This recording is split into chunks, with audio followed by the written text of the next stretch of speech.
시청자 여러분 안녕하십니까. 사건 파일 24 정찬배입니다. 오늘도 힘차게 출발해 보겠습니다. 사건 파일에서 선정한 탑7 뉴스 키워드부터 먼저 보시겠습니다. 강진, 오늘 아침 전북 부안에서 규모가 4.8이나 되는 강진이 발생했습니다. 자, 올 들어 가장 강력한 지진인데 당시 CCTV 화면입니다. 보시면 저 정도로 흔들렸어요. 게다가 조금 전에는 여진까지 발생을 했습니다. 지금 이 일대 주민들 아직까지도 이 불안감을 감추지 못하고 있다고 합니다. 자, 최윤종, 지난해 8월 서울 관악산에서 발생한 등산로 살인범 최윤종에 대한 항소심 재판이 조금 전에 시작이 됐습니다. 검찰은 사형을 구형했는데 어떤 결과가 나올지 잠시 뒤에 짚어보도록 하겠습니다. 불륜, 유부남과 불륜을 저지르다 적발된 인터넷 방송 진행자가 있다고 합니다. 그런데 이 여성이 이 바람핀 남성의 아내한테 뭐라고 했느냐? 아니 내가 뭐 사람을 죽인 것도 아닌데 뭘 그렇게 잘못을 했어요? 이렇게 얘기를 했답니다. 이 적반하장에 논란이 되고 있는데요. 이 소식도 잠시 뒤 전해드리도록 하겠습니다. 자, 그럼 이 같은 키워드에 담긴 소식 지금부터 하나씩 풀어드리겠습니다. 네 분과 함께합니다. 안녕하십니까? 안녕하세요. 오늘의 첫 번째 주제부터 보시겠습니다. 전쟁 난 줄 알았다.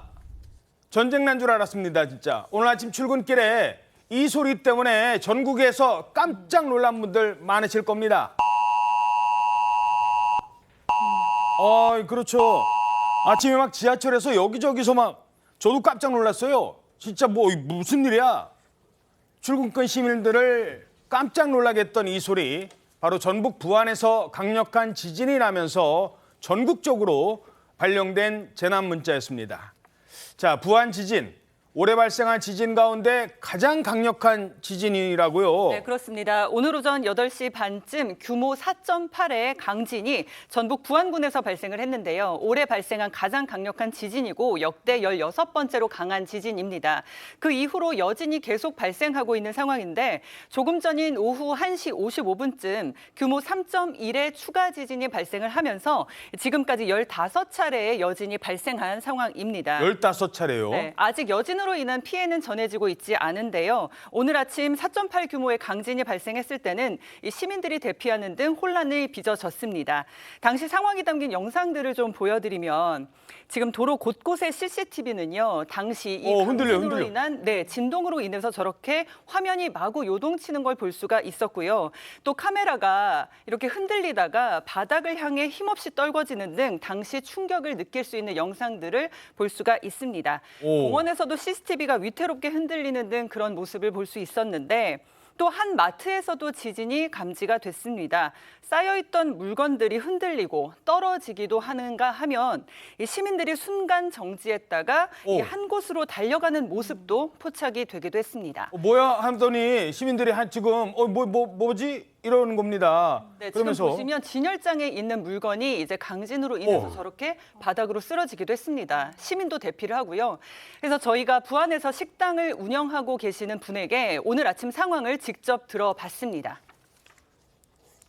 식당 준비하려고 나왔는데 갑자기 폭탄 소리 같은 게 나가지고 갑자기 그릇들이 위로 붕 하면서 약간 옆으로 넘어지는데 저희가 쓰는 그릇들이 도자기거든요. 쏟아지는데 약간 이게 슬로우 비디오처럼 보이더라고요. 무슨 일이 큰일이 났다고 생각을 했어요, 주변에서. 그렇게 큰 소리는 처음 들어봐가지고. 도망을 가야 하는지 어쩌는지 생각을 못했어요. 너무 놀래고 그릇이 넘어지면서 와장창 깨지니까. 네, 처음에 무슨 폭탄 소리가 나더니 그릇까지 와장창. 이게 그냥 흔들리기만 한 게 아니었어요. 실제 피해도 심각했다고요. 그렇습니다. 방금 들으셨던 사장님의 식당에도 장식용 도자기들이 있는데 그게 몇 개나 떨어져서 바닥에 다 깨져 버렸고요. 그리고 편의점에도 진열돼 있는 유리병 음료수들도 와장창창 바닥에 떨어져 버렸습니다. 뿐만 아니라 벽에 곳곳에 금이 간 모습도 포착되고 있고요. 소방대원들도 출동도 했고 그리고 경로당에서는 화장실 타일이 깨졌다 이런 신고까지도 접수가 됐습니다. 저 벽에 지금 오늘 아침 그렇습니다. 지진 때문에 저렇게 금이 간 거예요? 모습이에요. 예, 게다가 오늘이 6월 12일이죠. 시험이잖아요. 학교에서는 지금 사실 학생들의 기말고사 기간이거든요. 시험 도중에 이런 지진이 발생했다. 어떻게 했을까요? 운동장으로 학생들이 대피를 했습니다. 보시는 사진처럼 시험을 보던 학생 수십 명이 지진 때문에 운동장으로 대피하는 모습, 그런 소동까지도 벌어졌고요. 여러 누리꾼들이 SNS를 통해서 OMR 카드 마킹 도중에 모두 대피했다. 이런 글들을 전했습니다. 자, 그런데 이게 저쪽 지역만 그런 게 아니에요. 한 100km 가까이 떨어진 곳, 뭐 이런 곳에서도 느꼈고 심지어 서울도요. 지진을 느꼈다는 신고가 들어왔습니다. 오늘 태어나서 처음으로 지진을 느꼈다고 얘기하시는 한 서울 시민의 이야기도 들어보시죠.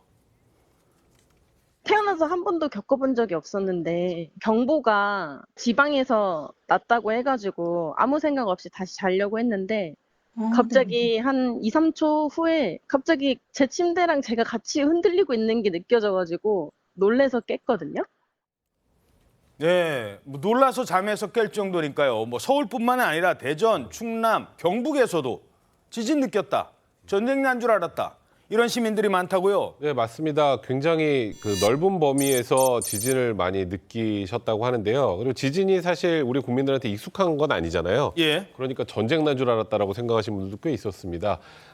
일단 대전에서 세종시로 출근하는 한 분은 운전하는 도중에 진동을 느껴서 전쟁이 난 줄 알았다. 오. 대략 또 부안에서 한 200km 정도 떨어진 충남 천안시에서도 지진이 감지가 됐고요.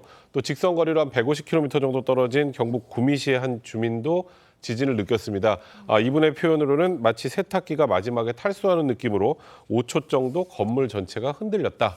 이런 입장을 내기도 했습니다. 예, 세탁기 탈수할 때 그 들들들 떨리는 소리가, 떨리는 느낌이 들었다는 거예요. 자, 그렇다면 왜 부안에서 난 지진이 이렇게 전국적으로 느껴지는 걸까요? 사건 파일 24 제작진이 전문가에게 그 이유를 물어봤습니다. 사실은 거기가 단층대인데 서해나 이제 내륙은 주로 이제 백악기 단층들이 분포하고 있어요. 그 단층대 따라서 일어나고 있는 것이고요. 지진 발생이 그 면을 따라서, 단층 면을 따라서 확산되기 때문에 서울이 꽤 멀리 떨어진 것 같지만 이 초하령 단층대가 가까이 있거든요. 따라서 그 면상으로 이렇게 퍼져가는 것이고. 그래서 그 소리가 좀 요란합니다만 이게 전국적으로 다 발령이 된 거군요. 그렇습니다. 기상청에 따르게 되면은 지진 재난 문자는 규모 3.0 이상일 경우에는 대상 영역을 구분해서 이제 발송을 하는데 오늘처럼 4.0 이상일 때는 전국적으로 이제 발송을 하는 것이거든요. 그래서 오늘도 관련 규정에 따라 가지고 지진이 관측된 지 10초 후에 전국에 긴급 재난 문자가 왔는데 아침에도 저도 이제 문자를 받았습니다. 예. 그런데 이게 이제 시끄럽긴 하거든요. 그렇다고 해가지고 문자를 확인한 다음에 끄셔야 되는데 확인하지 않고 끄시면 절대로 안 되기 때문에 재난 문자 왔다고 그러면 꼭 확인해 주시기 바랍니다. 예, 알겠습니다. 다음 주제 보시겠습니다. 1심에서 무기징역을 선고받은 살인범이 있었습니다. 검찰은 선처의 여지가 없다면서 사형이 필요하다고 주장했습니다. 바로 등산로 살인범 최윤종. 자신을 취재하러 온 수많은 기자들을 보고 감탄사까지 내뱉었는데 조금 전에 2심 결과 나왔습니다. 먼저 누군지, 어떻게 기자들 앞에서 이런 모습, 이런 여유를 보였는지 그때 당시 모습부터 보시겠습니다.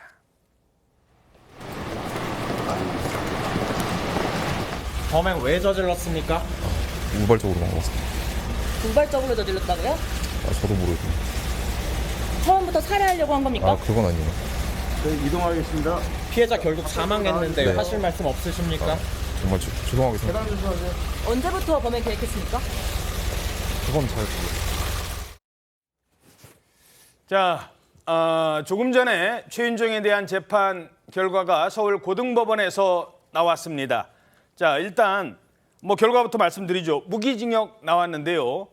어떤 사건이었죠, 이게? 네, 어떤 사건인지 먼저 좀 설명드리겠습니다. 최윤종은 지난해 8월 17일 서울 관악구의 한 산속 공원 둘레길 등산로에서 이 금속 둔기를 낀 상태로 그 주먹으로 30대 여성을 때리고 목 졸라 숨지게 한 혐의 등으로 재판에 넘겨졌습니다. 피해자는 병원으로 옮겨져서 치료를 받았지만 사흘 만에 사망을 했습니다. 피해자가 숨진 직후 최윤종의 혐의는 이 강간 등 살인 혐의로 바뀌었는데 재판 과정에서 최윤종은 단지 피해자의 입을 막았을 뿐이다. 질식시켜 살해했다는 혐의에 대해서는 부인을 했습니다. 그래서 검찰은 1심에서 사형을 구형을 했고요. 1심 재판부는 그에게 무기징역을 선고를 한 바 있습니다. 그리고 검찰이 항소심에서 또 재차 사형을 구형을 했는데 오늘 2심 재판부도 이 무기징역을 선고했습니다. 근데 범행 이후에 잡힌 다음에 태도도 문제였어요. 그 다시 한번 좀 볼까요? 기자들 앞에서. 네. 뭐 이렇게 사람들이 왔대? 뭐 이렇게 대단한 거라고? 뭐 이런 표정이에요. 저런 태도가 공분을 불러일으켰는데, 자 팀장님, 저런 류의 살인범 실제로 수사한 적 있으십니까? 제가 현직에 있을 때 실제로 살인사건이라든지 살인범도를 조사한 적은 있지만 일단은 살인범들이 반성하는 모양은 보입니다. 그러니까 거짓을 하더라도 취재진이나 다른 사람한테 반성할 것을 보이는데 저 피해자 같은 경우에는 반성하는 기분이 없고 오히려 즐기는 것. 그러니까 네티즌들이 오직하면은 경찰서 견학하러 왔냐. 저 상황을 즐기는 거냐. 반성하는 게 없다는 말이 비판을 쏟아내고 있는데요. 또 우발적 범행을 물어보니까 뭐라고 했냐면 우발적인데도 둔기를 준비했다. 무슨 말이냐면 계획적이냐 우발적이냐 물어봤더니 우발적이다. 그렇게 말했지만 둔기를 준비했지 않습니까? 이건 이제 우발적으로 보기 힘든 거고요. 또 그리고 재판 과정에서도 문제가 되었는데 실제적으로 재판 태도가 참 나쁘다는 거예요. 예. 재판 내내 의자에 좀 귀대 앉아가지고 반성하는 모습도 안 보이고 또 그리고 한숨도 내셨다는 겁니다. 물론 뭐 한숨 내실 수 있지만은 재판만한 태도가 상당히 불량했고 또 그 판사가 물어봤어요. 왜 살했냐 그랬더니 피해자가 저항을 많이 해서 그렇다. 아니 사람이 죽이려고 저항하겠죠. 그리고 죽이려고 한 게 아니고 기절시키려고 했다. 이렇게 말도 안 되는 이제 변명을 하게 했는데 그리고 또 피해자가 죽을 수도 있다는 걸 알았느냐 이렇게 물어봤더니 재판관이 그랬더니 죽을 줄 몰랐다. 그러니까 몰랐다고 주장하고 있었어요. 그러니까 무슨 말이냐면 내가 살해 의도, 즉 계획적인 살해가 아니다. 이걸 강조하기 위해서 말을 했는데 실제적으로 재판부가 볼 때에는 이 피의자가, 이 피고인이 한 말에 대해서 조금도 제가 볼 때는 들어주질 않고 실제적으로 우발적이 아니고 계획적으로 살인했다는 것을 아마 그 판단하고 있는 것 같습니다. 그래서 피해자 유족들은 이렇게 얘기합니다. 경찰서에서라도 아이고 뭐 이런 소리가 아니라 제발 이 한마디를 해줘야 되는 것 아니었냐고 호소하고 있습니다. 남들 2시 출근인데 남들보다 몇 시간 일찍 나갔다가 그렇게 됐거든요. 혼자 가서 준비도 다 하고 그렇게 하려고 하다가 저희한테 사과 한마디도 없는 게 너무 이해가 되지 않습니다. 네, 가해자도 그렇고 가해자 가족도 그렇고 인간적으로 사과 한마디 없는 게 너무 말이 안 된다고 생각합니다. 그래서 2심에서 항소심에서 무기징역이 나왔습니다. 어떻게 보십니까? 일단은 뭐 1심에서도 무기징역이 선고가 됐고 통상적으로 살인 사건의 경우 피해자가 한 명일 때는 사형이 선고되는 경우는 극히 드뭅니다. 그럼에도 불구하고 검찰이 항소를 해서 다시 사형을 구형을 했던 이유는 지금 저 영상에 나오는 저 최윤종의 태도입니다. 그러니까 지금 보시는 것처럼 반성이라고는 일도 없는 모습이었고 그리고 기억하실지 모르겠지만 그 사건 당시에 피해자가 사망하기 직전에 급박한 상황에서 심폐소생술이 이어지고 있는데 예. 그때 최윤종 옆에서 뭐라 그랬는지 아십니까? 뭐라고 했어요? 저 목말라요.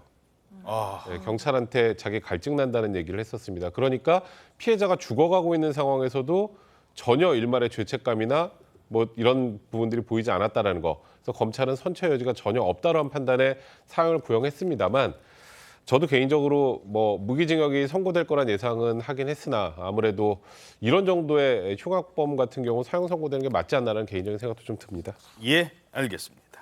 다음 주제 보시겠습니다. 예, 상간이 무슨 죄냐고요?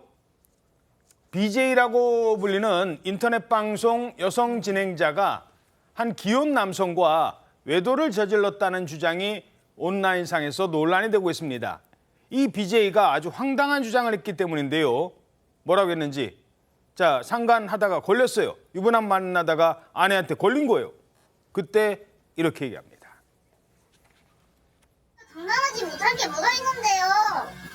내가 사람을 죽여서 내가 뭘 했냐고. 상간을 못하겠고 거기로 들어오면 제가 벌금 내고 상관할 수 있잖아. 마음에 드는데 아내가 있으면 상관할 수 있잖아. 야, 이제 파이팅하자. 왜 못해? 잘할 수 있지. 네. 마음에 들면 상관할 수도 있잖아. 내가 뭐 사람 죽인 것도 아니지 않느냐. 야, 이걸 아내가 알고 난 뒤에서 이런 상황. 이게 대체 무슨 얘기예요, 도대체? 그러니까 말 그대로 불륜 저지른 건 맞는데 그게 대체 무슨 잘못이냐 이런 취지의 주장으로 들립니다. 이 해당 영상이요. 한 여성이 이 BJ가 남편과 외도를 했다라는 것을 폭로하면서 함께 올린 영상이거든요. 예. 이 폭로 글을 이제 보면 남편이 BJ와 바람이 나서 30대 초반에 이혼녀가 됐다라고 하면서요.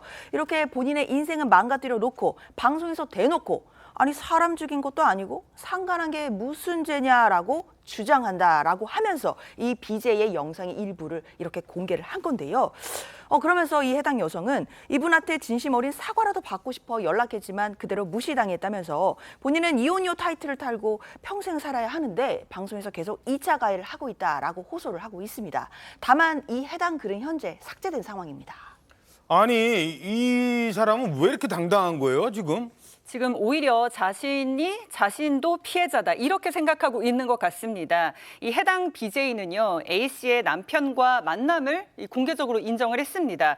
지난 3월 사석에서 만나서 호감을 가지게 됐다는 건데 그런데 한 달 만에 자신이 또 다른 팬과 바람을 피워서 헤어지게 됐다 이렇게 주장을 하고 있습니다. 잠깐, 뭐라고요? 아니, 그러니까 이 그러니까 이혼하게 된 남편이라는 사람 말고도 또 다른 남자랑도 만났다고요? 네, 그렇습니다. 이 내용도 모두 다 직접 공개를 한 건데요. 그 해당 BJ가 바로 이 부분이 자신의 약점이 되었다 이렇게 주장을 하는 겁니다. A씨의 남편이 그러니까 다른 사람과 이제 바람 피운 사실을 폭로하겠다고 자신을 협박을 했고 그러면서 합의금으로 1억 5천만 원을 요구했다 이렇게 말을 했습니다. 아, 이게 다 사실이에요, 지금? 그렇습니다. 진흙탕 싸움이 돼가고 있는데 그 말은 이제 BJ의 주장인데요. 그 BJ와 바람 피웠다는 남편이 반박글을 올렸는데 내용은 이렇습니다. 폭로하겠다고 협박한 건 사실이지만 돈을 요구한 건 아닌 건 물건을 요구했다. 어떤 물건인지 모르겠지만 물건을 요구했다고 주장하고 있고요. 그리고 본인 입장에서 볼 때는 수억 원의 금액을 후원했다 합니다. 후원도 했고 또 바람을 폈던 것 같아요. BJ가 바람 피운 것도 용서를 했고 또 이혼하면서 수억 원의 위자료를 지불했는데 그 BJ가 쉽게 입을 통보하는 게 용서가 안 된다는 말을 했고요. 또 앞으로 나온 부분에 대해서는 법적으로 정리하겠다고 했는데 지금 법적 싸움이 되겠죠. 소송이. 돈은 다시 벌면 되지만은 부모님한테 바람 피워 이혼했다고 말해서 억장이 무너지겠다고 하면서 이 해당 VJ 부모님한테도 뭐라고 했냐면 당신 딸이 이 돈을 받고 상납했다고 꼭 전해주고 싶다고 덮였다고 하는데 자기 눈에 대들보는 보지 못하고 남의 눈에 특기를 보는 것 같아서 좀 씁쓸한 기분이 듭니다. 야, 게다가 이런 주장을 했다는데 따로 논평하지 않겠습니다. 이분 바람 피다가 지금 걸린 거잖아요. 근데 이런 얘기도 했습니다. 원래 이쁜 여자 만나면 돈 많이 들어요. 만나줬더니 뭐가 어쩌고 어째? 내가 너 만나줬는데 뭐가 어쩌고 어째? 야, 이거 어떻게 보십니까? 지금 간통죄가 없어진 상황이기 때문에 현실적으로 저 행동을 형사처벌로 단죄하기 좀 어렵고요. 굳이 만약에 이 남편이나 이 아내가 특정이 된다면 명예훼손이나 모욕죄 정도가 형사상 가능할 가능성이 좀 있을 것 같고요. 결론적으로 이거는 위자료 청구 같은 것으로 해결을 해야 되는데 가끔 이런 상황을 이제 보게 되면 많은 분들이 간통죄가 괜히 없어졌어 이런 얘기들 하시는 것 같은데요. 참 도덕적으로 굉장히 비난받아 마땅하지만 형사적으로 책임을 지을 만한 것이 없다는 것이 좀 안타깝기도 합니다, 개인적으로. 예. 혹시 오해가 있을까 봐 이 여성 주장이라는 점, 이쁜 여자 만나려면 돈 많이 든답니다. 그 돈 받고 싶습니까? 다음 주제 보시겠습니다. 네, 이건 또 뭐예요? 아줌마 출입 금지? 한 헬스장에서 이 사람은 들어오지 마세요라는 안내문을 내걸었다고 합니다. 누구를 들어오지 말라고 했을까요? 술 취한 사람? 마약한 사람? 문신한 사람? 아니요. 누구를 들어오지 말라고요? 그렇습니다. 황당한데요. 남성 화장실도 아니고 남성 전용 사우나도 아닙니다. 예? 아줌마 출입금지라고 빨간 글씨로 구두처럼 썼는데요. 이 내용은 또 그 밑에 또 한 줄이 또 있어요. 뭐라고 되어 있냐면 교양 있고 우아한 여성만 출입 가능한다고 써 있습니다. 좀 보시죠. 야, 그런 저게 상황인데 무슨 얘기야? 그러니까 이 쓴 사람 입장에서 볼 때에는 아줌마는 교양이 없고 우아하지 않은 여성이라는 건지 이런 생각이 드는데 이게 헬스장에 아주 친절하게 써붙였다는 겁니다. 이렇게 두 글자로 써붙였는데요. 그러니까 이 내용이 뭐냐면 그 밑에 또 이렇게 종류가 있습니다. 그러니까 이 아줌마하고 우아한 여성을 구별하는 방법이 있는데 대충 보게 되면 그 아줌마라는 것이 나이를 떠나 공짜를 좋아하면 대중교통 이용 시 임산부 배려석에 앉아서 가면 또 음식물 쓰레기 몰래 공중 화장실이나 변기에 버리면 기억력과 판단력이 부족해 했던 말을 또 하고 또 하고 또 하고 이렇게 하면 우아한 여성이 아니고 아줌마라는 것입니다. 참 황당하긴 합니다. 글쎄요. 아니 도대체 왜 이런 걸 붙였을까요? 헬스장인데 거기는 아주머님들 안 오십니까? 사건 파일 제작진이 그래서 직접 물어봤습니다. 헬스장에서 맨날 기구에 앉아가지고 수다 계속 떨다가 가시고 와서 뭐 먹을 거 먹고 뭐 커피 타 마시고 그리고 맨날 사람들 없을 때 욕하고 뭐 빨래하고 가시고 과일 개척해 가시고 비품들 훔쳐가고. 잠깐만요. 그러니까 이 헬스장 업주는 또 나름 본인이 이제 사정이 있는 거예요. 헬스장 운영을 했는데 와서 뭐 음식 먹고 커피 타 마시다가 수다 떨고 사람 없을 때는 욕하고 빨래까지 하는 분들도 있었고 거기다가 과일 씻어서 드시고 또 비품도 몰래 훔쳐가는 분들이 있었나 봅니다. 그런 사람이 있다고 쳐도 왜 그 사람들을 아줌마로 묵냐는 거예요. 한국 사람으로 묶으면 어떨까요? 서울 사람으로 묶으면 어떨까요? 이게 좀 불편할 수 있는 거거든요. 네, 그렇죠. 그 문제를 일으키는 몇 분 말고 다른 아주머니들이 이 글을 본다면 정말 좀 불편할 것 같은데 이 헬스장 측의 주장입니다. 그 주장에 따르면 안내문에 문제가 된 건 일부 아주머니 회원들이니까 다른 아주머니 회원들은 그냥 웃어넘기는 정도다. 이렇게 해명을 하기는 합니다. 그런데 이게 온라인상에서 의견이 지금 분분한 상황인데요. 업주의 심정을 이해한다. 그리고 얼마나 힘들었으면 그랬겠냐. 이런 반응도 나오는 반면에 아줌마는 다 그래. 이런 사고는 잘못됐다. 또 문제가 되는 일부 사람들로만 제한을 해야지 왜 한 집단으로 묶어버리냐. 그리고 아줌마라는 표현도 기분이 나쁘다. 이런 반응이 나오고 있습니다. 장현주 변호사님, 솔직히. 솔직히요. 저도 누가 어디 지나가는데 아저씨 그러면 안 돼요. 뭐 이렇게 하면 기분 나쁘거든요. 그렇죠. 아줌마 이 얘기 들으면 그 주는 단어가 기분 나쁘다는 거예요. 느낌이. 그렇죠. 일단 아줌마라는 단어 자체는 가치가 없는 단어죠. 그러니까 가치가 없다니까 그 가치가 투입되지 않은 그런 아줌마. 그러니까 아줌마라는 자체가 부정적으로 평가될 만한 그런 단어 자체가 아닙니다. 그렇죠. 그런데 여기다가 가치를 부여하는 거죠. 부정적인 가치를. 그리고 이렇게 아줌마 중에서 물론 저 헬스장에서 뭐 좀 진상 고객으로 보일 만한 일을 하신 분들도 계실 수 있었을 것 같고 사장님의 입장도 어느 정도는 입장이 수긍은 되지만 사실 듣는 아줌마 입장에서는 굉장히 좀 불쾌할 수 있는 거거든요. 예. 저걸 아줌마로 묶을 것이 아니라 뭐 진상 고객이라든지 아니면 뭐 민폐 고객님 뭐 이런 식으로 묶었더라면 이런 논란이 되지 않았을 것 같은데 아줌마라는 그냥 모든 그 구성원을 다 묶었다라는 점에서는 좀 문제가 되지 않나 아쉬운 생각 듭니다. 예. 그래서 아주머니라고 안 하고 아줌마 하는데 그 듣는 아줌마 기분 나쁜 겁니다. 또 있어요. 저 같은 사람은 뭐죠? 아저씨잖아요. 이 아저씨 들어오지 말라는 지역도 있대요. 아줌마 들어오지 말라는 거는 노줌마존이라고 하는데 노 아저씨존? 백 변호사님도 아저씨인데. 제가 오늘 이쪽 보니까 제가 못 들어갔는데 굉장히 많네요. 그래요? 저도 굉장히 충격적인데. 그러니까 일단 여자 사장님이 혼자 운영하시는 한 가게에 49세 이상 출입 금지, 정중히 거절합니다. 이렇게 돼 있습니다. 49세 이상, 저도 넘습니다. 저도 걸리는 거죠. 저희 다 못 들어가요. 이제 여기 있는 분들. 근데 저 붙인 이유가 유독 중장년층 남자 손님들이 이 여사장님한테 말을 걸고 추파를 던져서 혼자 대응하기 힘들어서 저런 안내문을 붙였다고 하고요.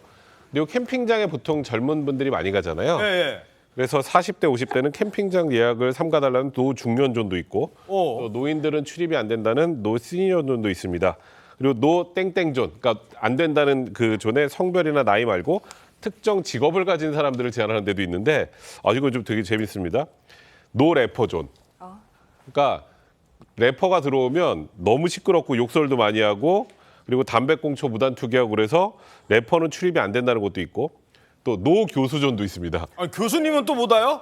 그러니까 이게 교수분이 꼭 와서 사고를 친대요. 저 가게는. 아, 이게 그래서- 개인적인 생각을. 네, 그래서 저렇게. 교수 출입 금지 이런 것들까지 있는 상황입니다. 자, 우리 백성문 변호사님 못 들어가요. 노 아저씨 좀. 저도 못 들어갑니다. 팀장님 어떻게 보십니까? 이런 사안에 대해서. 글쎄요, 너무 이제 심한 것 같은데 저분들도 나이가 시간이 지나면 나이 먹기 때문에 뭐 아까 시니어존 이런 거는 네. 좀 지양하셔야 되고 아까 그 장 변호사님 얘기한 대로 진상 고객. 그렇죠. 민폐 고객은 안 된다고 해야지 특정 지층을 한번 되면 이거는 갈라치기 하면 안 되는 거라고 저는 생각합니다. 예. 최근에 그 일본 관광지에서 한국인 출입 금지라는 말 때문에 일본 언론에서도 논란이 되고 한국 사람들도 화가 나는 일이 있었어요. 물론 남의 신사에 가서 담배 피고 그러는 게 좋은 일은 아니죠. 그러면 그 사람들은 뭐라고 해야 되지? 한국 사람 전부 일반화시키는 거, 아줌마 전부 일반화시키는 거. 아줌마 자꾸 그러는데 그 아줌마들의 그 억척스러움이 어쩌면 오늘의 대한민국을 만든 원동력이기도 했습니다. 아줌마가 누굽니까? 바로 우리 엄마들입니다. 다음 주제 보시겠습니다. 자, 다음은 가족이 뭐길래로 이어집니다.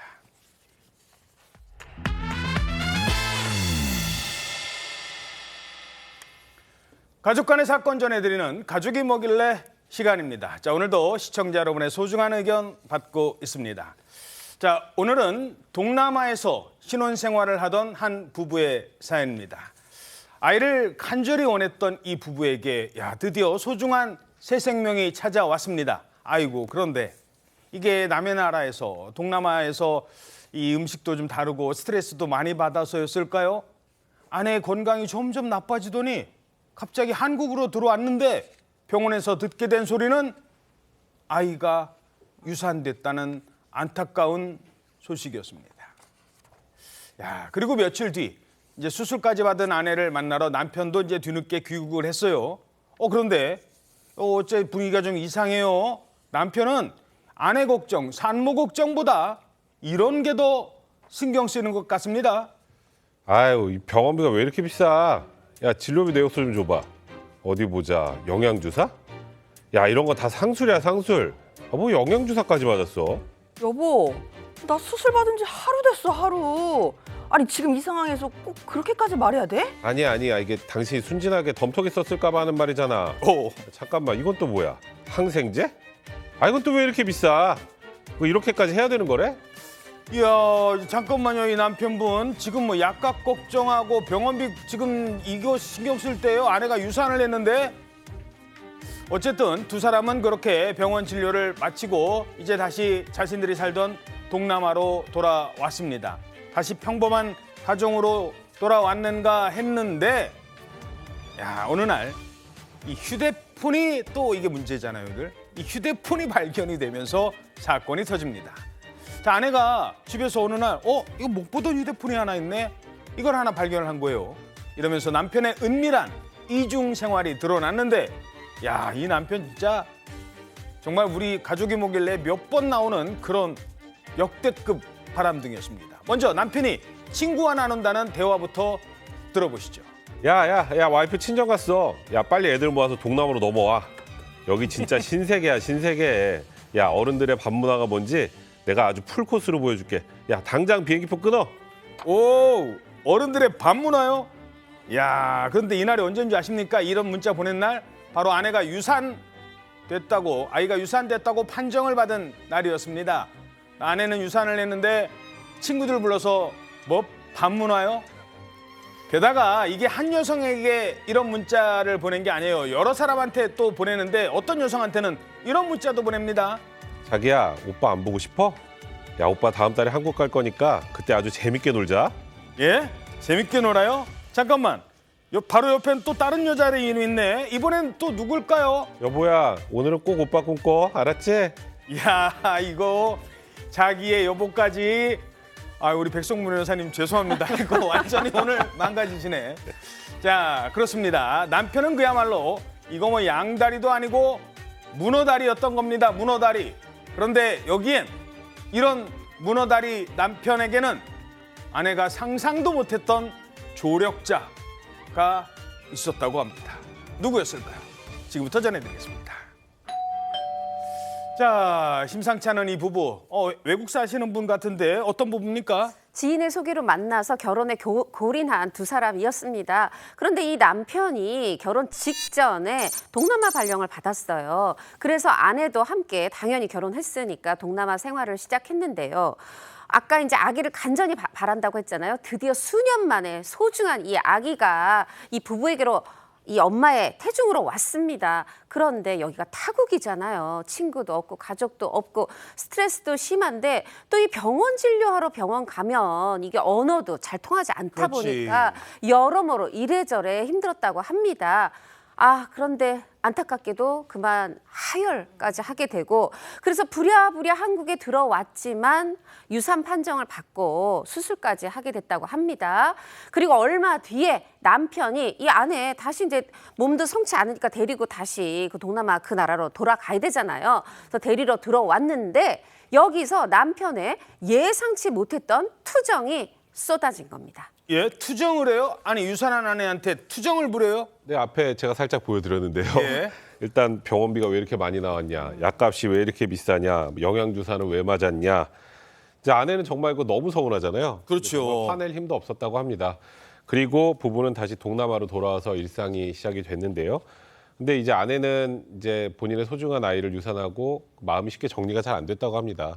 아이가 태어나면 입히려고 샀던 뭐 아기 신발, 베넷 쪼고리를 보면서 이제 눈물을 흘리고 있는데 그렇지. 남편이 이걸 딱 보자마자 소리를 빽 지릅니다. 응? 또 우냐? 또 우냐? 네. 지겹다 정말 같이 못 있겠다. 이게 정말 화낼 일인가 저도 싶은데요. 그러니까. 신혼 초부터 아내가 울 때마다 남편이 이런 행동을 했다고 합니다. 그러더니 갑자기 야 조금 떨어져 있자. 나 한국 다녀올게 하면서 회사에 휴가를 내고 혼자 한국으로 떠나버렸습니다. 야, 위로는 못 해주고 또 우냐고요? 야, 이거 진짜 너무한 거 아니에요?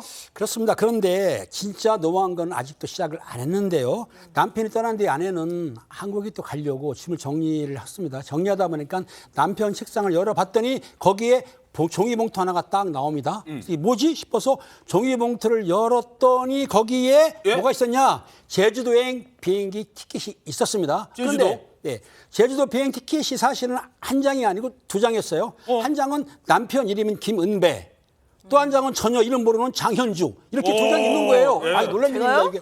죄송합니다. 빌린 겁니다. 자, 근데 게다가 이제 제주도 비행 티켓 시간이 언제냐면 바로 오늘 밤이었습니다. 오늘 밤? 무슨 말이냐면 남편이 오늘 동남아에서 한국으로 들어갔지 않습니까? 예. 근데 한국에 가서 그 한국 여성인 즉 장현주 씨하고 같이 제주도로 여행을 가려고 계획을 세웠던 것이죠. 야, 이 물론 가명입니다만 듣는 장현주 변호사님 기분 나쁘실 것 같아요. 어찌됐든 이런 남편인 거예요.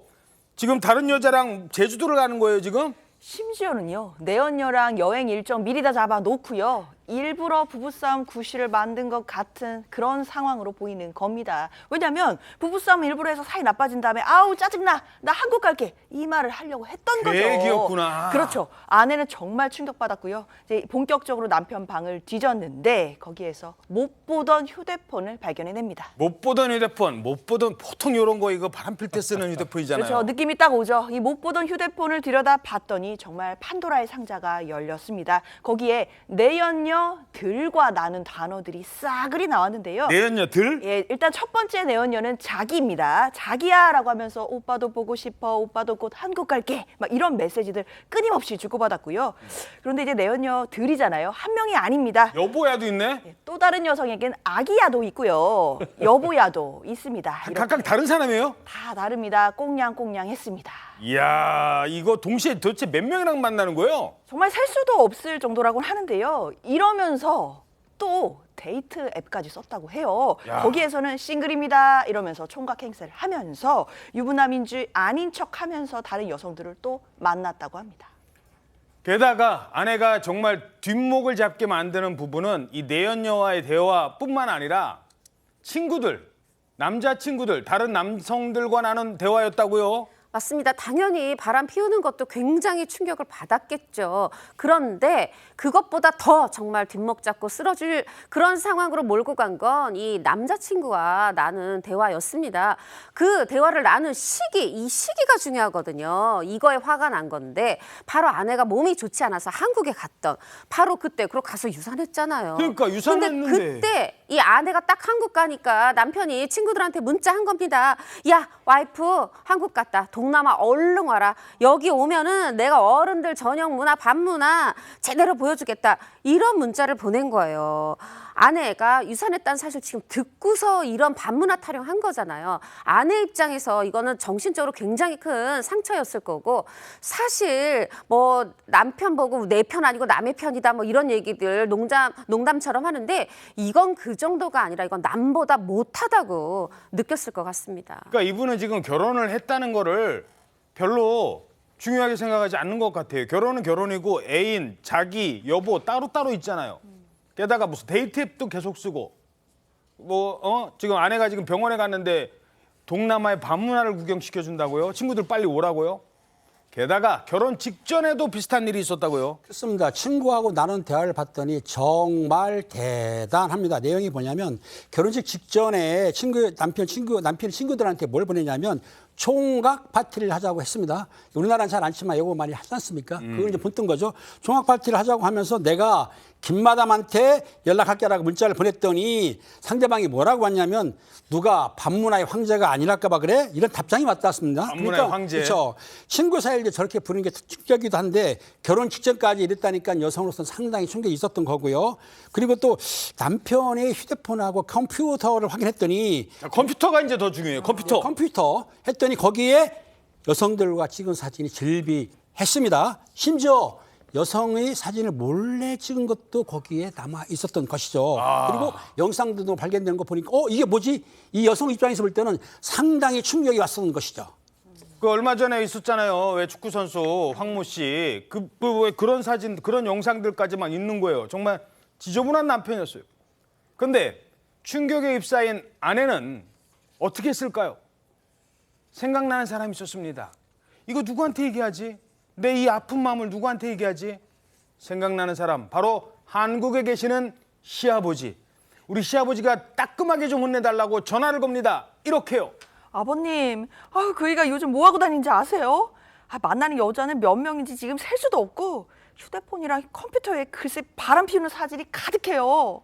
뭐? 바람을 펴? 이 자식 지금 어디 있어? 당장 한국 들어오라 그래. 진짜. 그리고 너도 지금 말한 대로 휴대폰이랑 컴퓨터 다 들고 들어오거라. 알았지? 야, 그래도 시아버지는 며느리 편이셨네. 그랬을까요? 그랬으면 좋았을 텐데. 며느리도 그런 줄 알고 한국에 들어온 거예요. 그래서 그 외도 증거가 될 그 휴대전화, 컴퓨터 다 시아버지한테 드렸습니다. 보여드리고 이제 알려드려야지. 네, 시아버지도 아들의 행동을 듣고는 내가 잘못 길렀다. 내가 혼쭐 내주겠다. 며느라 미안하다. 이렇게 위로도 해주셨다고 해요. 그리고 이제 그 다음에 이제 시아버님이 도와주셔서 어떻게 좀 우리 남편이 정신 차릴까? 일단 이런 일들을 상의 드리려고 전화를 드렸는데 맨 처음에 이제 전화 계속 드려도 받질 않으세요. 바쁘신가? 문자를 남겼는데 문자에 답장도 없어요. 잠깐만. 지금 며느리랑 빨리 통화를 하셔야 되는데 문자도 안 받고 전화도 안 와요? 야, 이거 분위기 좀 이상한데? 좀 뭐 쎄하죠. 그러니까 며느리가 할 수 있는 게 뭐겠어요? 직접 찾아갔습니다. 직접 찾아갔더니 아버님이 하시는 말씀은 동남아에 있는 신혼집 비워라 이러시는 거예요. 동남아에 있는 집을 비우라고요? 말하자면은 정말 도와주시려고 들어오라고 한 줄 알았더니 이 며느리가 한국 들어와 있는 사이에 그 집을 팔았다면서 나 둘 다 꼴도 보기 싫다. 이혼하든 말든 니네 알아서 해라. 이러시는 겁니다. 발뺌을 하시는 거죠. 며느리 이쯤 되면 정말 혼자서 이제 본인은 조력자 없이 이혼 준비해야 되잖아요. 그럼 뭐가 필요한 거예요? 아까 그 휴대전화, 컴퓨터 그 외도 증거 들어있는 거 필요하잖아요. 아버님한테 그럼 그거라도 달라고 했더니 그거 이미 싹 다 없애버렸다. 남편에 이어 시아버지께도 뒤통수를 맞았습니다. 아니 그걸 왜 없애요? 지금 나는 아버님 믿고선 아버님한테 그거 드렸는데 그걸 없애버려요? 이거 아버지도 혹시 시아버지도 이거 같은 편이에요? 그렇습니다. 설마가 사람 잡는다고 시아버지도 남편 편이었었는데요. 가재는 개편이라고 어느 정도 남편의 행각을 알고 있었는데요. 어떻게 알았냐면 남편이 그 출장 핑계로 혼자 귀국한 적이 있었는데 그때 예. 아버지, 즉 시아버지의 차를 빌려서 여행을 갔는데 그 차가 숙박업소에 있는데 앞에 대놨는데 불법 주차를 한 거예요. 그러니까 불법 주차가 되니까 차주한테 연락이 왔는데 차주가 누구냐? 시아버지죠. 그 시아버지 연락해봤더니 숙박업소 앞에 차가 돼 있어. 그래서 어느 정도 요놈이 이상하다 했던 거예요. 뿐만 아니라 이제 그 부모님들이 이제 외출했습니다. 그러니까 이 남편이 내녀를 데리고 부모님 집에 들어와서 있는데 그때 마침 아버지 와가지고 딱 목격을 한 거예요. 당장 이놈 종아리를 때려서라도 버릇을 고쳐야지. 그렇죠. 그러니까 시아버지 입장에서 볼 때는 어느 정도 알고 있었는데 제가 아까 말씀드렸죠. 가재는 개편이라고 아들이니까 편을 들은 거예요. 그러니까 이 아버지 입장에서 볼 때는 아들 편을 들었지만은 아내 입장에서 볼 때는 그 배신감을 상당히 느꼈던 것이죠. 야, 정말 믿는 도끼의 발등까지 지킨 겁니다. 남편도 남편이지만 이 사건 시아버지가 좀 이해가 안 되는 사건인데 이해가 되십니까? 전국의 시아버지님들, 전국의 아버님들, 아들이 바람피는 거를 그냥 넘어가야 되는 건가요? 아니면 따끔하게 혼을 내야 되는 건가요? 이 사건은 어떻게 보십니까? 글쎄요, 시아버지 입장에서는 이제 자식이기 때문에 뭐 편을 들었다라고 볼 수도 있겠지만 사실 이게 진짜 편드는 걸까요? 이렇게 해서 아들이 버릇을 고치지 못한다라고 한다면 평생 같은 일이 반복될 수밖에 없을 텐데요. 아마 이 사건이 이혼으로 가게 된다라고 한다면 재판부에서도 당연히 남편의 유책 사유 인정할 것이고요. 나아가서 시아버지의 잘못도 유책으로 인정할 가능성이 높습니다. 이때는 그럼 시아버지도 위자료 내야 돼요? 그렇죠. 위자료를 청구하면 이 경우에는 승소할 가능성이 높다고 보이고요. 특히 이제 시아버지가 남편의 외도 사실을 이미 알고 있었고 그런 부분에 대해서 상당히 좀 방조한 부분이 있다라는 부분이 평가된다면 위자료 액수도 어느 정도는 고액으로 인정되지 않을까라는 예상도 가능해 보겠습니다. 예, 알겠습니다. 여러분은 어떻게 생각하시는지 댓글 올라왔는데요. 몇 개만 보도록 하겠습니다. 자, 그렇죠. 나이스땡땡님, 역대급 바람둥이네요. 은희땡님, 귀신 뭐하냐. 아유, 저런 사람 안 접어가고. 팔은 안으로 곱습니다. 시아버지가 증거인멸을 완료한 겁니다. 뭐 바로 알아채시네요. 부전자전, 믿는 도끼에 바람 발등 찍힌다. 글쎄요, 아버지가 옛날엔 바람 안 피셨는지 모르겠습니다. 이분도. 자, 계속해서 그때 그 사건이 이어집니다. 모자와 마스크를 쓴 남성이 경찰 호송차에서 내려 법원으로 들어갑니다. 넉 달 전 친누나를 흉기로 살해한 뒤 시신을 유기한 혐의를 받고 있는 27살 A씨입니다.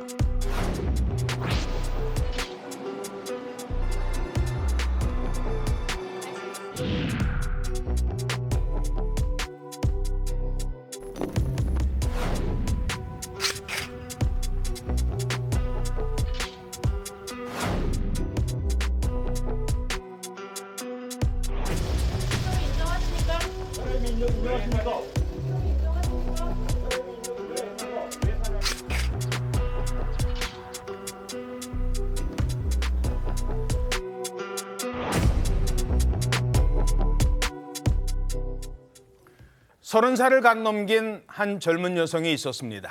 여행을 간다면서 어느 날 사라졌던 여성은 몇 개월 뒤에 싸늘한 시신이 되어서 가족의 품에 돌아왔습니다. 밝혀진 사인은 정말 충격적이었습니다. 흉기로 수십 차례나 공격을 당해 숨진 겁니다. 얼마 지나지 않아서 범인도 체포가 됐는데 경찰이 지목한 이 잔혹한 범인의 정체는 숨진 여성의 남동생이었습니다. 동생이 친누나를. 자, 이들 남매 사이에 그동안 무슨 일이 있었던 건지 오늘 그때 그 사건에서 전해드리겠습니다. 범죄 프로파일러 배상은 교수와 함께합니다. 안녕하십니까? 안녕하세요. 자, 일단 여행을 간다고 그랬어요. 여행을 간다던 딸이 갑자기 어느 농수로에 저 무슨 섬에 있는 농수로에서 발견이 돼요. 이게 무슨 일이 있었던 거예요? 네, 2021년 4월이었는데요. 인천의 한 농수로에서 정말 참혹한 모습의 시신이 발견이 됐습니다. 피해자는 30대 여성이었고요. 집안의 일남 일녀 중에 장녀였습니다. 부모는 다른 지역에서 살고 있었고 동생과, 그러니까 남동생과 함께 인천에서 살고 있는 것으로 알려졌는데요. 당초 부모는 딸과 연락이 되지 않으니까 이제 신고를 했다라고 합니다. 그런데 그 신고를 취하하게 됐는데요. 그 취하를 했던 이유가 이유가 남동생이 누나가 남자친구랑 여행 중이니까 괜찮다고 신고하지 말라고 했다라는 말을 전했기 때문입니다. 당연히 부모로서는 아들로부터 그런 이야기를 들었으니까 신고를 취하했을 것으로 보이는데요. 그렇지만 그 연락이 닿지 않은 시기에도 그 누나는 SNS도 사용을 했고요. 또 은행을 사용한 기록까지 남아 있었습니다. 예. 그러니까 안전하게 돌아올 줄 알았는데 어느 날 싸늘한 시신으로 돌아온 겁니다. 그러면서 농수로에서 딸이 발견됐다는 얘기를 부모가 들은 거예요. 야, 이거 얼마나 청천벽력이에요. 그러니까요. 여행 갔다고 하기에 그런 줄 알았는데 싸늘한 시신이 되어서 사회면 뉴스 속 주인공이 되어서 돌아왔으니 부모의 심정이 얼마나 비통했을까요. 시신을 수습해서 장례식을 치렀는데 20대 이 남동생이 영정사진도 들고 시신 운구에도 앞장서고 그랬다는 겁니다. 그리고 이 이제 농수로 시신 사건이 언론에 알려지자 이 남동생이 언론사에 전화를 해서 뭐 우리가 실종 선고도 하지 않았다고요. 우린 실종 신고했었습니다. 이러면서 허위 사실로 인해 우리 가족은 상처를 받고 있습니다. 막 이렇게 항의도 했다는 거예요. 남동생이 막 항의도 했어요. 네, 이렇게 보면 부모 입장에서 이렇게 그래도 아들이 든든하게 해결사 역할을 해주는구나 이렇게 생각을 하셨을 텐데요. 처음에 얘기했지만 이 사건은 정말 생각지 못한 크나큰 반전을 맞이합니다. 경찰이 지목한 이 친누나의 살인범은 바로 이 남동생이었습니다. 남동생이 친누나를 살해한 겁니다. 믿기 힘든 경찰의 이 의심에는 증거가 있었습니다. 주변 인물들을 다 이제 용의선상에 놓고 통신하고 금융계좌, 금융 이렇게 나온 자료를 보고 그거 보고 추정하게 됐습니다. 통신 그리고 금융계좌, 그러니까 은행 거래 내역 이런 것들을 봤더니 동생을 지목했다는 겁니다. 조금 더 설명해 주시죠. 예. 시신의 부검을 통해서 사망 시점을 추정하게 됐습니다. 그리고 실제로 이제 발견된 상태에서 실제로는 시강, 그러니까 말하자면 시신이 굳었다 풀린 것이 2번 정도 있었다는 거니까 사실은 유기 장소가 한 번 더 있었다는 의미를 합니다. 옮겨 다녔다는 거군요. 예. 그리고 이제 사망 시점이 사실은 6개월 훨씬 전이다. 그러니까 그 얘기는 뭐냐면은 훨씬 전에 이미 돌아가셨고 한 번 유기하고 다음 유기는 말하자면 농수로에 됐던 부분이죠. 그걸 이제 부검을 통해서 밝혀지게 된 거고요. 그러니까 사망은 2020년 12월 중순에 됐는데 문제는 그 누나의 금융 기록은 그 뒤에도 나타났다는 거예요. 이미 숨진 사람의. 그렇죠. 죽은 사람이 어떻게 쓸 수 있겠습니까? 그러니까 그 계좌를 누군가 손을 댔는데 사실 그 동생이 누나의 이름으로 대출을 받은 것을 경찰은 이미 알고 있었죠. 그래서 거짓말을 했고 이 동생이 범인이라는 걸 특정을 할 수 있었던 겁니다. 한 번 유기를 해놓고 또 그 시신을 들고 다른 곳으로 다니고. 야, 이 동생 정말. 아니 근데 그동안 이 남매 어떤 사이였는데요? 일단 피해자인 누나는요, 이제 부모가 지방에 있다 보니까 아무래도 남동생을 본인이 건사해야 된다 이런 책임감이 있었던 것 같습니다. 그러니까 평소에 좀 잔소리를 했던 것 같은데요. 2020년 12월 그날 밤에도 마찬가지 상황이었습니다. 남동생이 만취를 해서 돌아오니까 누나가 질책을 좀 한 건데요. 너는 뭐가 되려고 이렇게 늦게 들어오고 술도 먹고 외박을 하냐. 카드 빚이 얼마인 줄 아느냐. 이렇게 질책을 했다고 합니다. 그랬더니 동생이 그만하라고 이제 짜증을 냈지만 이제 누나의 질책이 이어졌고 그러자 이제 남동생이 집안에 있던 흉기로 누나를 공격하기 시작한 겁니다. 카드 빚이 얼마냐, 맨날 외박하고 너 어떻게 살래? 이 정도는 어느 누나나 다 하는 얘기예요. 동생이 밤늦게 들어오고 뭐 어디서 자고 들어오고면 누구나 하는 얘기예요. 싸울 수도 있죠. 그런데 그렇다고 누나를 20여 차례나 공격을 해요? 이건 어떻게 보십니까? 보통 이런 정도는 과잉살상이랑 오버킬이라는 표현을 합니다.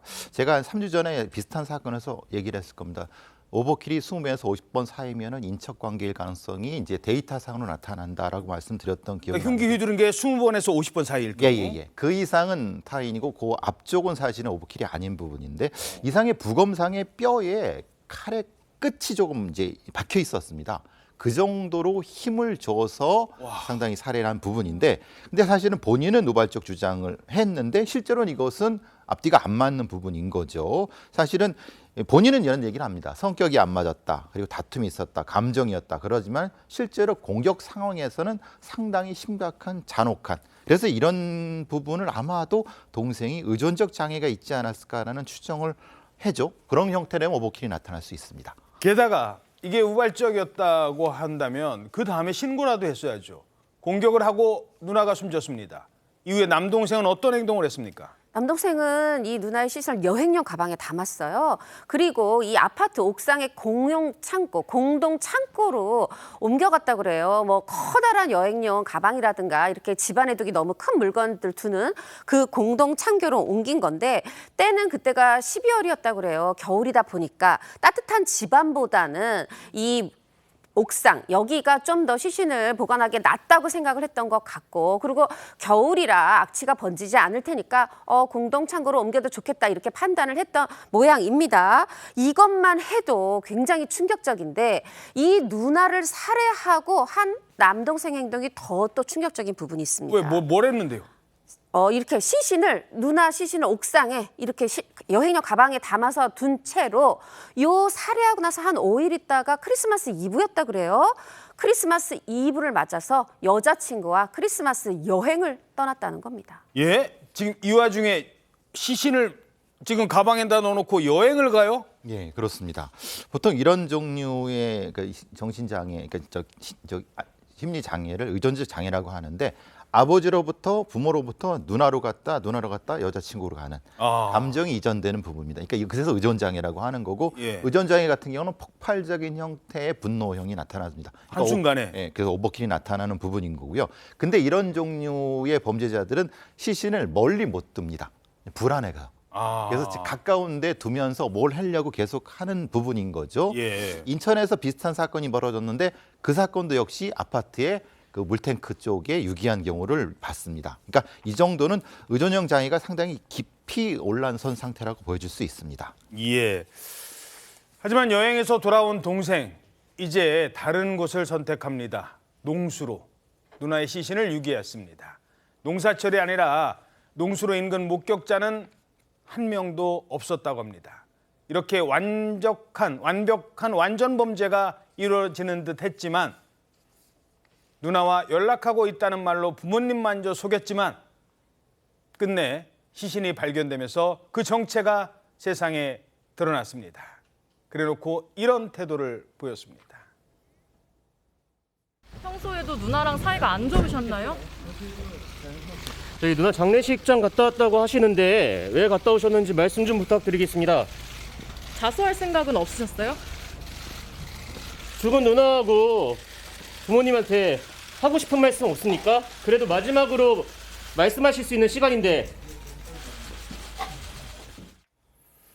자, 그런데 지금 이 동생이 경찰에서 뭐라고 했냐면 죄송합니다. 죽을 죄를 졌습니다. 누구한테? 부모님한테. 누나는요? 누나한테는 왜 아무 말도 안 하냐고요? 누나는 존재가 없죠. 누나의 존재는 없는 겁니다. 이 범인한테는.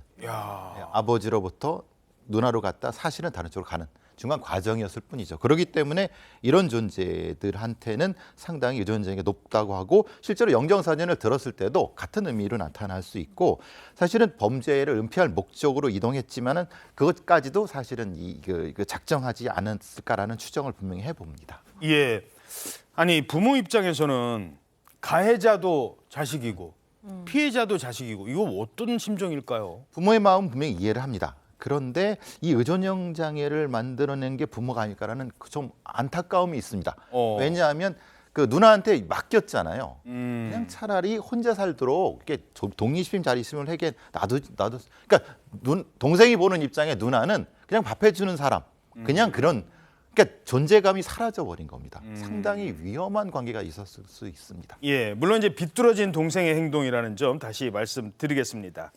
법원은 친누나를 살해한 동생에게 중형을 선고했습니다. 계속해서 핫 이슈 클릭이 이어집니다.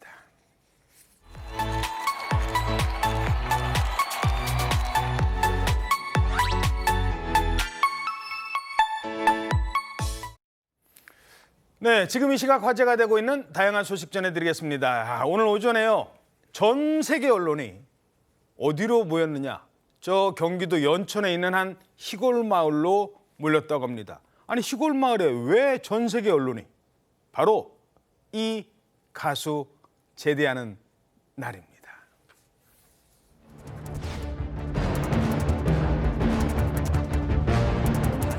나와요.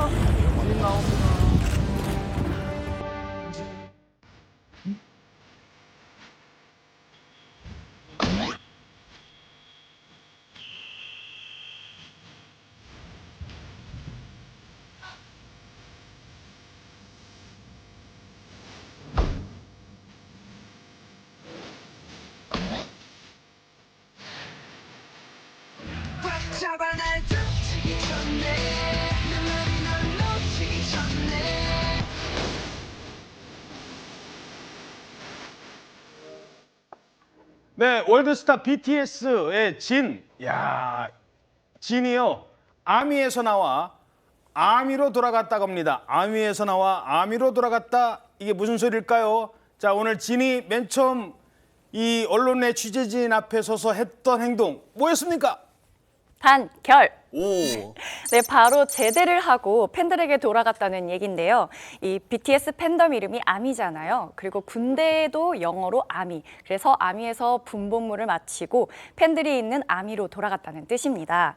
네, BTS 진은요, 신병 교육대대에서 조교로 복무하다가 오늘 오전 만기 전역을 했는데요. 전역식 도중 부대원들과 포옹을 하며 눈물을 보이기도 했지만 부대 밖으로 나와서는 한층 더 늠름해진 모습으로 취재진 앞에 서서 거수경례를 보였다고 합니다. 예. 그리고 BTS 멤버들 이야기가 빠질 수 없겠죠. 대체 복무 중인 슈가만 현장에 참여하지 못했고요. 현재 복무 중인 다른 BTS 멤버들은 이날 진의 전역을 축하하기 위해 휴가를 내고 참석했다고 합니다. 아, 휴가까지 내고 왔어요, 지금? 네, 진을 보기 위해서죠. 진은 마중 나온 BTS 멤버들을 봤을 때 정말 활짝 미소를 보였다고 해요. 그리고 BTS 리더 RM은 색소폰으로 BTS 곡 다이너마이트를 불며 축하를 했다고 합니다. 아, 지금 저게 RM이에요? 지금 색소폰 부는 사람이? 네, 색소폰 보는 사람이 RM이에요. 여기서 보면 그냥 평범한 동네 청년들 같은데, 야, 저분들이 다 BTS였군요. 와, 잠깐만. 왜 청년들밖에 안 보여? 왜 BTS 멤버들밖에 안 보여요? 지금 전 세계 BTS 팬이 몇 명인데 왜 이렇게 조용한 거예요? 바로 어제 이 BTS의 소속사인 빅히트 뮤직에서 내일 현장 방문을 삼가해 주십시오 이렇게 당부를 했습니다. 오. 사실 이게 병장 김석진 아무리 BTS의 맏형이고 맏형이다 보니까 다른 멤버들 다 올 거니까 그러면은 거의 뭐 7명 중에 6명, 7명 완전체 다 모여? 얼마나 팬들이 가고 싶겠어요. 그렇지만 이 김석진 병장만의 날이 아니라 다른 또 전역하는 그런 병장들도 있잖아요. 네. 이런 것도 안전사고 우려해서 그렇게 방문하지 말아달라 했는데 아미들이 또 이 말을 잘 듣고 거의 찾아볼 수 없게 오지 않았다고 해요. 대신 막 대형 현수막, 풍선 이런 거 설치했는데 이 현수막 내용이 참 훈훈하더라고요. 정말 수고했어. 앞으로도 변치 않고 영원히 너의 곁을 지킬게 이러거나 지구가 사랑하고 우주가 응원해 이러면서 이 BTS 진 김석진 병장의 전역을 이 전 세계 아미가 축하를 했고요. 저는 요 현수막이 또 눈길을 끌더라고요. 어떤 거요? 연천군에서도 연천군에서도 네, 현수막을 올렸어요? 내걸었는데 연천군 1년 반. 우리에겐 행복이었습니다. 연천은 당신을 잊지 않겠습니다 하면서 전역을 축하하는 현수막을 거의 뭐 시인 줄 알았습니다. 야, 연천에서의 1년 반 당신을 잊지 않겠습니다. 참 시간 빨리 가요. 남 군대 간 거는 참 시간 빨리 간답니다. 이 자기 자식들 군대 갈 때랑은 전혀 다르대요. 근데 미국 뉴욕에서도 축하를 해주고 있다고요? 맞습니다. 뉴욕 타임스퀘어에서 가장 큰 전광판에도 진 씨의 전역 축하 영상이 담겼습니다. 그런데 이 광고를 실은 게 누굴까 생각을 해보면요. 예? 한국 팬들일까요? 아니에요? 아닙니다. 그러면은 뉴욕 팬일까요? 뉴욕 팬 아니에요? 그러면? 아닙니다. 바로 누구예요? 정답은요. 멕시코 팬들입니다. 멕시코? 자, 생각해보세요. 한국 가수 BTS 진 씨의 전역을 멕시코의 팬들이 뉴욕 전광판에 걸어서 축하하는 이 모습이거든요. 이야. 이게 바로 BTS의 글로벌 인기, 글로벌 스타라는 것을 제대로 보여주는 장면 같습니다. 오세훈 서울시장도요, SNS를 통해서 무척 반가운 마음이다라는 글을 올렸는데 BTS가 서울시 명예 관광 홍보대사이기 때문에 아무래도 이 글을 올린 것 같고요. 오세훈 시장은 BTS의 다이너마이트를 다시 들어봐야겠다 이런 이야기도 전했습니다. 야, BTS가 이제 슬슬 이제 전역하는 멤버도 나오기 시작합니다. 자, 그런데 이런 일도 있었대요. 무슨 일이냐? 이 보컬 그룹 빅마마 아시죠? 빅마마의 이지영 씨가 얼마 전에 이제 공연을 갔대요. 군부대 공연이었나 봅니다. 근데 무대 뒤에서 한 군인이 있더래요. 군인 누구지? 보는 사람 같은데? 오잉? 깜짝 놀랐답니다. 누구였는지 함께 보시죠. 방탄소년단 비러 갑니다. 네? 방탄소년단 비러 갑니다. 아, 네. 우와. 우와. 방탄소년단. 네.